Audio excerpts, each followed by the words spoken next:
Le dîner de Thanksgiving chez mes parents à Greenwich, Connecticut. La même salle à manger où nous avions pris tous les repas de fête pendant 28 ans. La même vaisselle, le même centre de table, la même disposition des places et la même conversation. Alors, Rachel, a demandé mon oncle David en se servant de la sauce, « Qu'est-ce que tu fais ces jours-ci » Avant que je puisse répondre, mon frère Marcus a coupé court.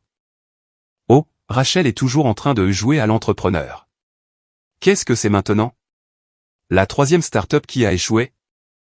La deuxième, ai-je corrigé doucement. Et elle n'a pas encore échoué, a ajouté Marcus en riant. Il avait 33 ans, 5 ans de plus que moi, et travaillait comme analyste principal chez Goldman Sachs. Pour la famille, cela faisait de lui celui qui avait réussi. Allez, Rach. Combien de temps vas-tu faire semblant? Maman a posé son verre de vin. Marcus, ne sois pas cruel. Je ne suis pas cruel. Je suis réaliste.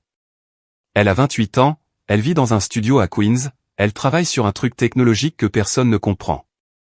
Pendant ce temps, j'achète une maison à Westchester. Félicitations, ai-je dit calmement, en coupant ma dinde. Papa s'est penché en avant. Rachel, ta mère et moi avons parlé. La phase de start-up doit prendre fin. Tu as un MBA de Wharton. Tu pourrais obtenir un vrai poste dans une entreprise de conseil, une banque, quelque part avec de la stabilité. J'ai de la stabilité. Marcus a ri de nouveau. Un studio à Queens n'est pas de la stabilité. Quel est ton salaire annuel? 40 000 $? 50 000 $? Je ne prends pas encore de salaire. Nous réinvestissons tout dans la croissance. Tu vois. Marcus s'est tourné vers papa triomphalement. Elle travaille gratuitement. C'est exactement de cela que nous parlons. Ma sœur Lorraine, 30 ans et avocate d'entreprise, a pris la parole de l'autre côté de la table. Rachel, je pense que tout le monde essaie de dire que nous sommes inquiets. Tu as obtenu ton diplôme en tête de ta promotion à Wharton il y a 3 ans. Tu pourrais gagner 200 000 $ par an chez MC Kinsey. Au lieu de cela, tu es. Qu'est-ce que tu fais exactement? Je développe une intelligence artificielle pour le diagnostic médical. Nous avons développé un algorithme capable de détecter certains cancers à partir d'analyses sanguines de routine 18 mois plus tôt que les méthodes actuelles. Silence autour de la table. Puis, Marcus. Ça a l'air inventé. Ce n'est pas inventé. Nous avons 3 brevets accordés et 4 autres en instance. Nous sommes en essai clinique dans 6 hôpitaux. Essai clinique? Tante Suzanne a haussé un sourcil. Ça a l'air cher. D'où vient le financement? Nous avons levé 40 millions de $ en financement de série B il y a 8 mois. Marcus a posé sa fourchette. 40 millions?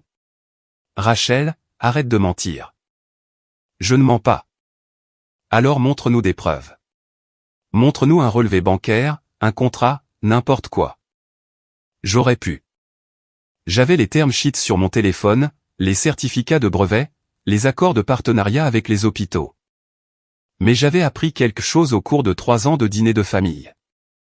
Les gens qui avaient décidé que vous échouiez ne voulaient pas de preuves de succès. Ils voulaient la permission de continuer à vous ignorer. Croyez ce que vous voulez, ai-je dit doucement. Maman a soupiré lourdement. Rachel, c'est exactement le problème. Cette attitude défensive. Nous essayons de t'aider. En traitant mon travail de faux. En t'encourageant à être réaliste, a dit papa. Tu n'es pas médecin. Tu n'es pas scientifique. Tu as un diplôme en commerce. Ce truc d'IA médical, c'est au-delà de tes compétences. J'ai une équipe de 12 personnes. 6 ont un doctorat en informatique ou en oncologie. 2 sont d'anciens chercheurs du Memorial Sloan Kettering. L'un a développé le cadre de diagnostic utilisé par la plupart des grands hôpitaux.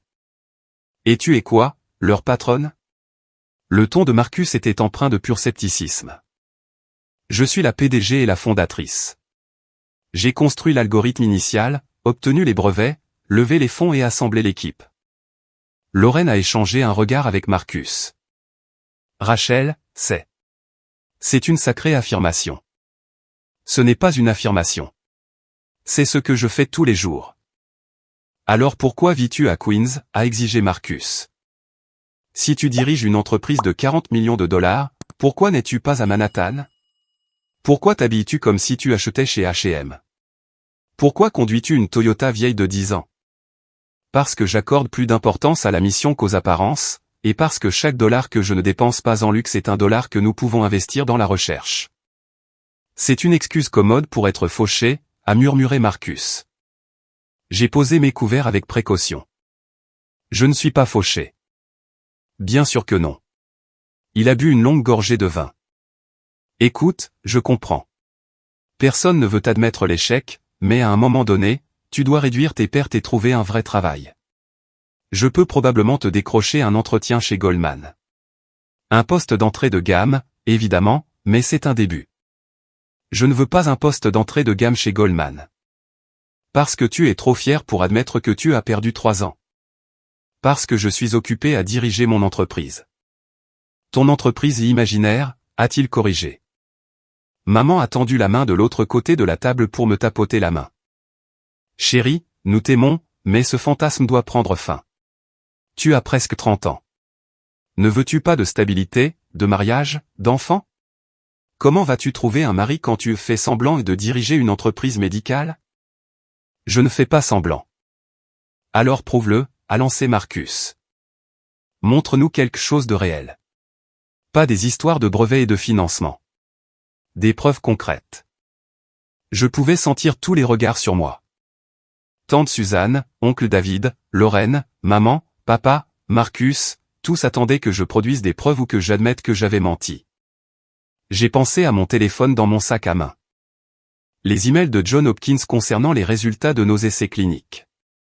Le term sheet de la série c'est que nous devions conclure le mois prochain, 120 millions de dollars pour une valorisation de 890 millions de dollars. Les certificats de brevet, les contrats avec les hôpitaux. Mais qu'est-ce que cela prouverait? Qu'ils s'étaient trompés? Que leur mépris pendant 3 ans avait été injustifié?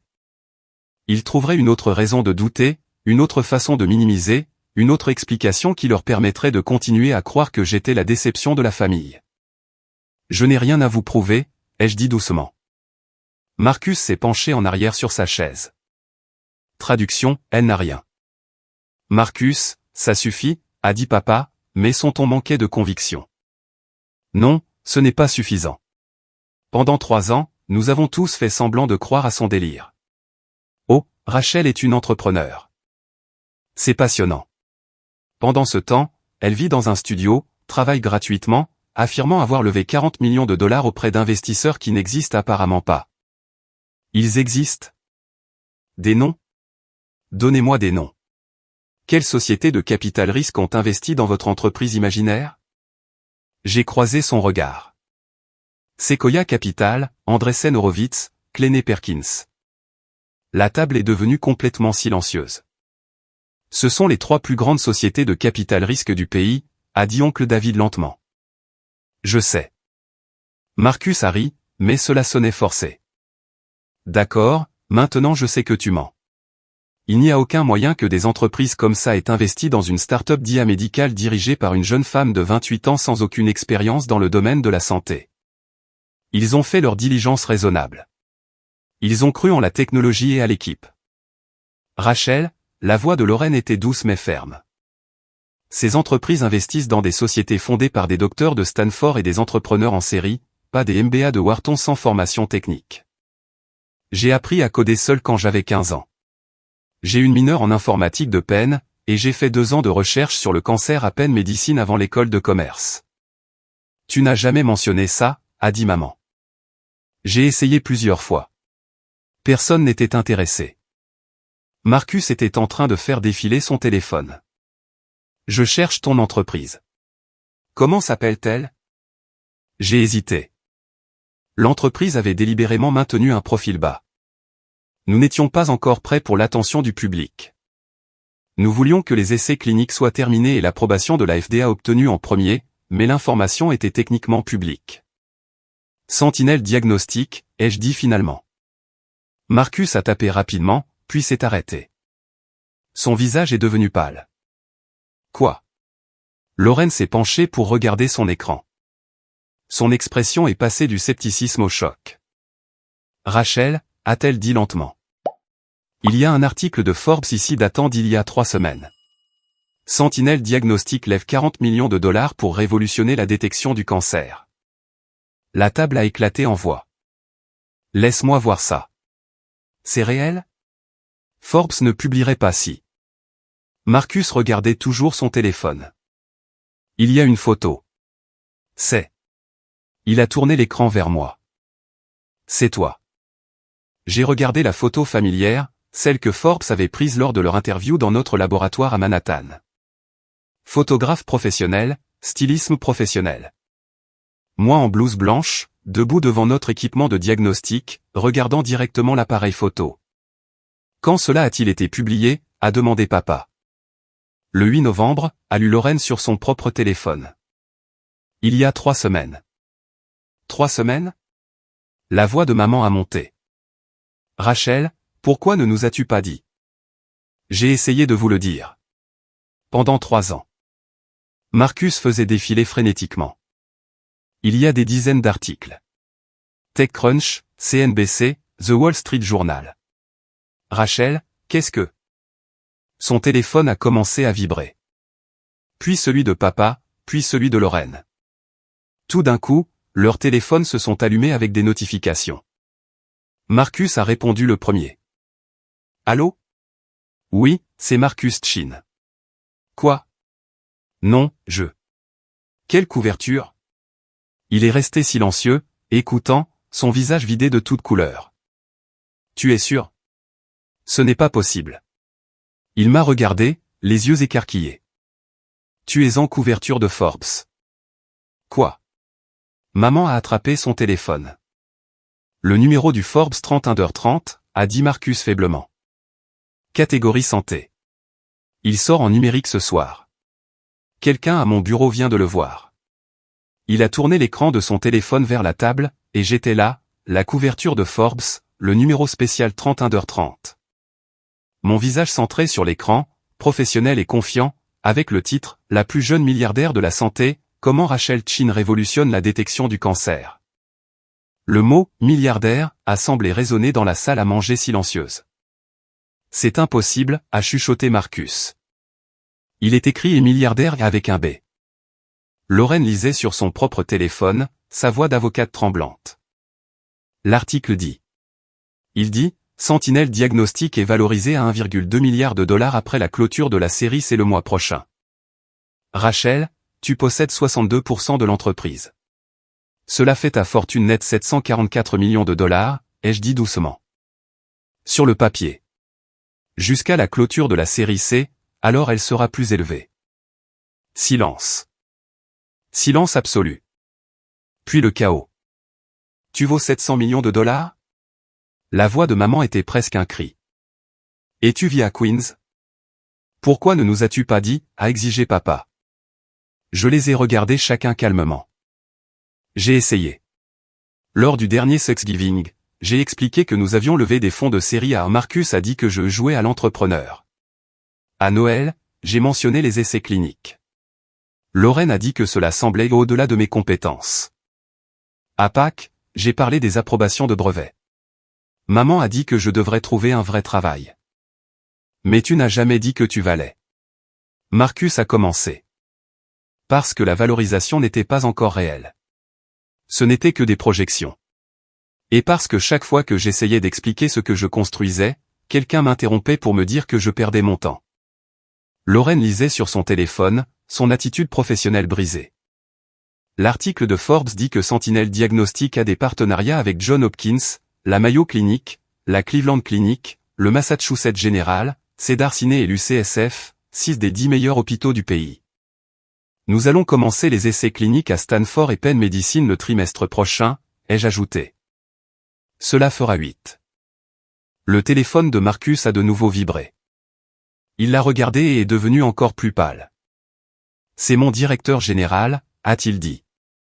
Il dit que la moitié des associés de Goldman essaient de savoir comment obtenir un rendez-vous avec toi. Il veut savoir pourquoi je n'ai jamais mentionné que ma sœur dirigeait la start-up de santé la plus en vogue du pays. Tu étais trop occupé à la qualifier d'imaginaire, ai-je dit calmement. Maman s'est levée brusquement. Savoir quoi, ai-je interrompu. Que tu as une fille qui vaut 700 millions de dollars? Est-ce ce que tu veux leur dire? Pas que j'ai développé une technologie potentiellement salvatrice? Pas que je pourrais aider à détecter le cancer plus tôt et sauver des vies? Juste le montant en dollars? Elle s'est figée. Ce n'est pas. Je suis fier de toi, chérie. Tu n'étais pas fier de moi il y a une heure. Tu as dit que j'étais une déception. Je ne savais pas. Tu ne voulais pas savoir. Tu as décidé il y a 3 ans que j'échouais, et rien de ce que je disais n'avait d'importance parce que tu avais déjà pris ta décision. Papa a éclairci sa gorge.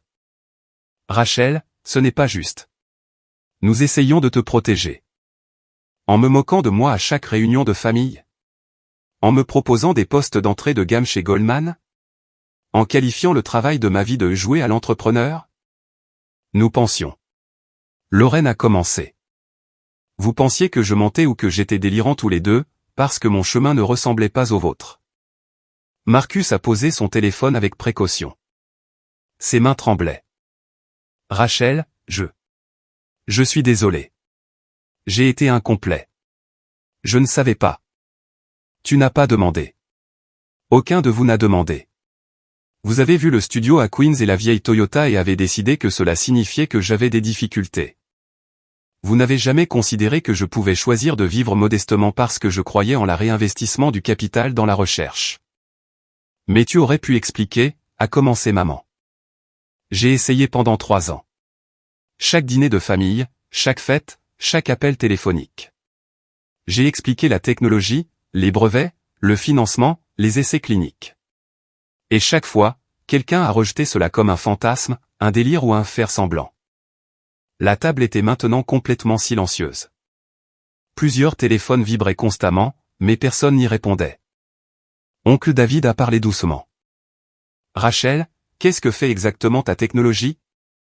C'était la première fois que quelqu'un posait la question en 3 ans. La première fois que quelqu'un montrait un véritable intérêt pour le travail au lieu de le rejeter. J'ai pris une inspiration. Nous avons développé un algorithme d'IA qui analyse les analyses sanguines de routine, le genre de celles que les gens font lors des examens physiques annuels. L'algorithme peut identifier des biomarqueurs pour certains cancers 18 à 24 mois plus tôt que les méthodes de diagnostic actuelles. Pour les cancers comme le pancréatique ou l'ovarien, où la détection précoce améliore considérablement les taux de survie, notre technologie pourrait sauver des dizaines de milliers de vies chaque année. C'est incroyable, a dit oncle David doucement. Ça l'est. Et si cela fonctionne comme nous l'espérons, si les essais cliniques confirment ce que nous voyons dans les données initiales, cela pourrait fondamentalement changer le traitement du cancer. Le détecter plus tôt, le traiter plus efficacement, sauver plus de vies. Et c'est toi qui as construit ça, a demandé tante Suzanne. J'ai dirigé le développement. J'ai écrit l'algorithme initial, obtenu les brevets, recruté l'équipe, levé les fonds et structuré les partenariats hospitaliers. J'ai fait ça. Moi, la déception de la famille. Personne n'a parlé. Le téléphone de Marcus a de nouveau sonné. Il l'a regardé, puis m'a regardé. C'est mon directeur général encore. Il demande si tu acceptes des rendez-vous. Il veut discuter d'une introduction en bourse de Goldman. Nous ne sommes pas encore prêts pour une introduction en bourse. Quand tu le seras, cependant. Quand je le serai, je considérerai toutes les banques d'investissement, y compris Goldman. J'ai fait une pause. Probablement pas celle où tu travailles, cependant. Ce serait peut-être gênant. Le téléphone de Lorraine a vibré. Elle l'a regardé et a ri, un son légèrement hystérique. L'associé gérant de mon cabinet veut savoir si je peux les présenter à toi. Il se spécialise dans le droit de la propriété intellectuelle en matière de santé. J'ai déjà un conseiller juridique de Wilson Sonsini. C'est le meilleur cabinet d'avocats en technologie du pays. Je sais. D'autres téléphones ont vibré. Papa a répondu au sien. Allô? Est-ce Michael Chin? Quoi? Oh, oui. Rachel est ma fille. Pourquoi? Il a écouté, le visage devenant rouge. Forbes? Ce soir? Je n'avais pas, il a couvert le téléphone. Dis-leur non. Mais dis-leur que je ne suis pas intéressé à être présenté parce que mon père est membre. S'ils veulent présenter Sentinel Diagnostic, ils peuvent contacter directement notre équipe de relations publiques. Il a relayé cela et a raccroché, l'air stupéfait. Le téléphone de maman a sonné. Elle a répondu, a écouté, puis a éclaté en sanglots. Oui, Rachel Chin est ma fille. Oh, je ne savais pas pour la couverture de Forbes. Je suis très fier. Oui, bien sûr. Merci. Elle a raccroché. C'était la présidente de mon club de lecture. Tout le monde parle de toi. Ils veulent que tu prennes la parole à notre déjeuner annuel. Je ne suis pas disponible. Rachel, s'il te plaît. Je ne voulais pas. Tu le pensais. Tu le penses depuis 3 ans. La seule chose qui a changé ces 20 dernières minutes, c'est que Forbes a confirmé que je suis légitime. Ton amour et ta fierté sont conditionnels à une validation externe. Elle pleurait ouvertement maintenant. Ce n'est pas vrai. Je t'aime. Je t'ai toujours aimé. Mais tu ne me respectais pas. Il y a une différence. Mon téléphone avait vibré tout au long du dîner, mais je l'avais gardé dans mon sac à main. Maintenant je l'ai sorti. 83 messages textes, 47 appels manqués, des centaines de mails. Félicitations de collègues, d'investisseurs, de partenaires hospitaliers, d'anciens professeurs. Demande des médias pour des interviews, invitation à parler, demande d'investissement. Et un SMS de mon investisseur principal chez Sequoia. Félicitations pour la couverture de Forbes. Tu as mérité cette reconnaissance. La technologie va changer le monde. Fier d'être ton partenaire. J'ai montré ce texte à Marcus. C'est de Sequoia Capital. L'entreprise que tu as dit qui n'existait pas. Il l'a lu silencieusement, puis a posé mon téléphone. Rachel, je suis désolé. Je suis tellement désolé. Je me suis trompé sur tout. Je t'ai sous-estimé, ignoré, moqué. Tu faisais quelque chose d'incroyable, et j'étais trop arrogant pour le voir. Merci de dire ça. Puis-je faire quelque chose pour arranger ça? Respecte-moi à l'avenir. Et peut-être considère que le succès ne ressemble pas toujours à un emploi chez Goldman Sachs et une maison à Westchester. Lorraine a pris la parole. Rachel, je suis désolé aussi. J'aurais dû écouter. J'aurais dû te croire. Tu as essayé de nous le dire, et nous t'avons toujours repoussé. Oui, vous l'avez fait. Que faisons-nous maintenant, a demandé maman à travers ses larmes. J'ai regardé autour de la table ma famille.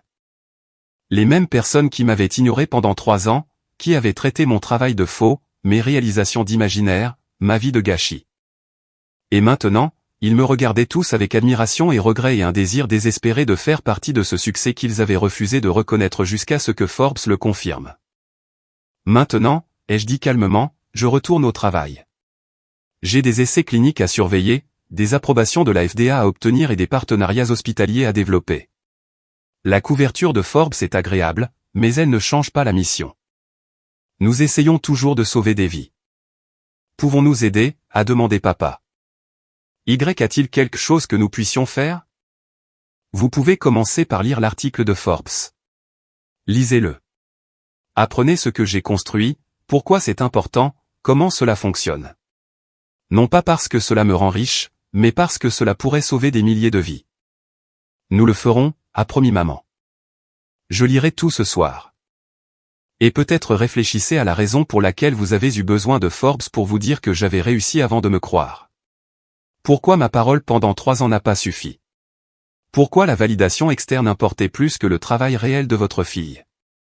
Silence de nouveau. C'est juste, a dit papa doucement. C'est plus que juste. Nous t'avons manqué, Rachel. Nous aurions dû croire en toi. Nous aurions dû te soutenir. Nous aurions dû écouter. Oui, vous auriez dû. Mon téléphone a sonné. Je l'ai regardé. C'est notre directeur médical en chef. Je dois prendre cet appel. C'est probablement à propos des résultats des essais de la Mayo Clinic. Je me suis levé, marchant dans la pièce voisine en répondant. Docteur Patterson, qu'est-ce qui se passe? Rachel, la couverture de Forbes cause le chaos. Nous avons eu 50 demandes des médias au cours de la dernière heure, et 3 hôpitaux viennent d'appeler pour demander à se joindre aux essais cliniques. C'est bien, non? C'est extrêmement, oui, bien. J'appelle parce que la Mayo Clinic vient d'envoyer les résultats de la phase 2. Rachel, l'algorithme a identifié un cancer du pancréas chez 14 patients qui avaient été manqués par le dépistage standard. 14. Tous de stade 1. Tous hautement traitables. J'ai fermé les yeux. 14 personnes qui auraient été diagnostiquées au stade 3 ou 4 sans notre technologie. 14 personnes qui avaient maintenant une réelle chance de survie. C'est ça qui comptait. Pas la couverture de Forbes. Pas la valorisation d'1 milliard de dollars. Pas le fait de prouver que ma famille avait tort. 14 vies. C'est incroyable, ai-je dit doucement. Envoyez-moi l'ensemble des données complètes. Je les examinerai ce soir. Rachel, comprenez-vous ce que cela signifie? Si ces résultats se maintiennent sur les 6 sites d'essai, nous envisageons une approbation de la FDA dans les 18 mois. Cette technologie pourrait devenir un dépistage standard d'ici 3 ans. Je sais. Ne nous emballons pas, cependant. Nous avons besoin que les données soient absolument irréprochables avant de faire pression pour l'approbation. Après avoir raccroché, je suis resté un instant dans la pièce vide, traitant tout. 3 ans de doute de ma famille, culminant aujourd'hui dans le mépris et la moquerie. Puis la couverture de Forbes révélant ce que j'avais essayé de leur dire depuis le début. Le choc, les excuses, les tentatives désespérées de faire partie d'une manière ou d'une autre de ce succès auquel ils avaient refusé de croire jusqu'à ce que Forbes le confirme. Et maintenant, des résultats de la Mayo Clinic qui suggéraient que notre technologie était encore plus efficace que nous l'avions espéré. 14 personnes qui auraient une chance de survivre grâce au travail que ma famille avait qualifié d'imaginaire. Je suis retourné dans la salle à manger.